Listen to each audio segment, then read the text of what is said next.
Good afternoon, and thank you for inviting me to your school investiture ceremony today. I'm both honored and privileged to speak to you today. It seems like just yesterday where I was in your position in school, looking ahead and looking at my studies and not knowing what was in my future. It seems just so quick ago that happened.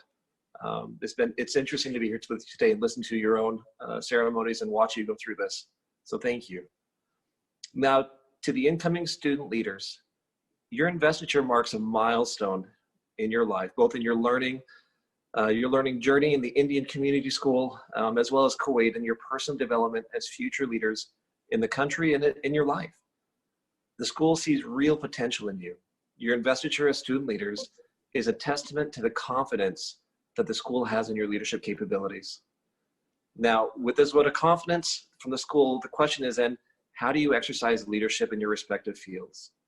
What are your leadership aims and goals, and what do you wish to achieve as student leaders in the year 2020? How do you accomplish these goals? These are important questions that each one of you are going to be asking yourself.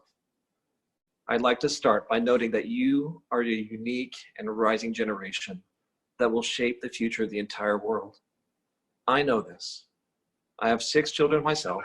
None of them just graduated this past year.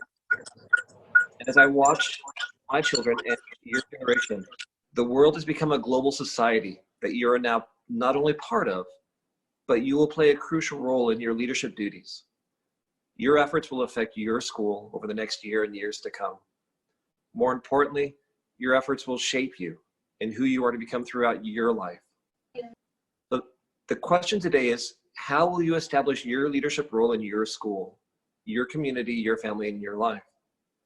I encourage you first to set goals now that will be an anchor for you the rest of your life. These goals should be far-reaching. They should be things that are in the future for you. These goals should be established within your moral compass and based on the good that you can achieve, knowing that you have the support of your family, community, and school. Now, these goals should be a reminder of who you envision you are in the future. So as you look out far in the future of who you think you are, set that goal of what you want to become, whatever it may be. I encourage you to establish these goals and remind yourself often of them. So the next question then becomes, how do you obtain these goals? Well, the answer is simple. You set smaller goals, goals that you work on, goals that can be achievable, and then you go to work. As you lead your fellow students, it's never enough to tell them what to expect. You must show them by example. You must identify the goals in manners they can understand. It's one thing for you to have those goals in your mind to see them. It's another thing to be able to share those with other people and get them to understand the same goals. You must work together to accomplish these goals. Working in this manner, you establish a pattern in your life that increases the goodness and work ethics in yourself and those around you. In your school community, those efforts will establish patterns of education, strengthen community bonds, and leadership qualities that grow within not only yourself, but each student around you. This is why you were chosen as student leaders, because something has been identified in each one of you that enables you to lift those around you and make them greater. So how do you set goals? Now, I recommend starting with small goals that are achievable, but that fit into the long-term goals. Now, for an example, in school, not everyone excels in every subject. So pick one of those subjects that you have trouble with. Establish goals that are achievable based on your circumstances. Set a goal to study every day, even if it's for 5 minutes in that subject. Now, I know when I was in school at your age, I studied music. I knew that's what I wanted to do when I grew up, and that's what it was. But afterwards, there were other subjects where I didn't do so well in. Establish goals in those areas, easier and easier.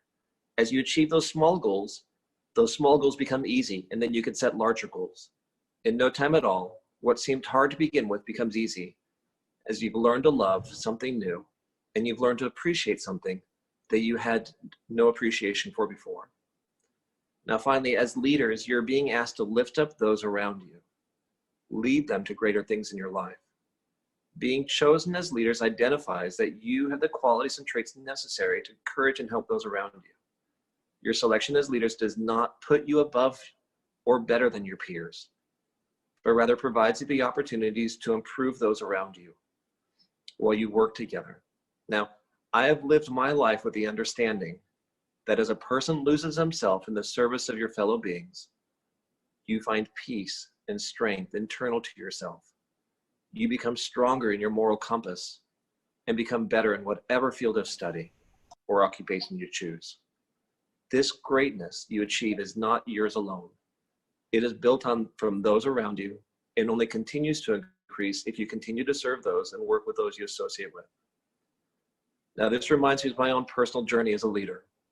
I have spent my entire career working with and leading great men and women. There were periods of great difficulty and challenges.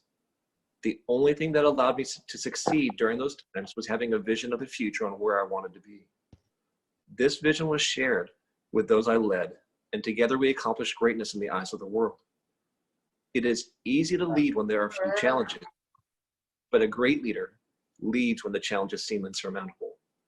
And only by having goals and a vision that is shared amongst those you lead can you accomplish greatness in times of strife and adversity. Now, in closing, I want to reemphasize how important each and every one of you are. Each and every one of you matter to your school, your families, your friends, and those you associate with. There's not one of you that does not matter. I want to be very clear on that.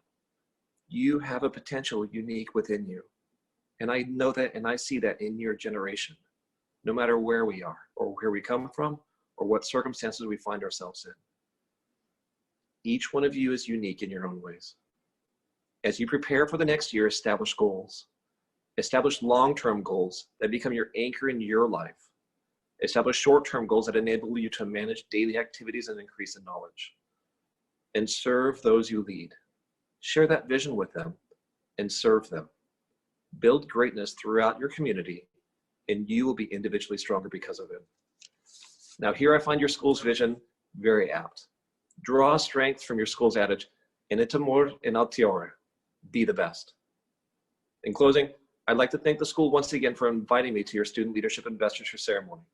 To all the students, leaders seated in front of me today, both past and present, you represent the future of the country, your community, your family, yourself, and our world. Bear in mind the ideals that our pioneers fought for and the values they embodied. And as you strive for greatness, you become great in the process itself. Thank you very much.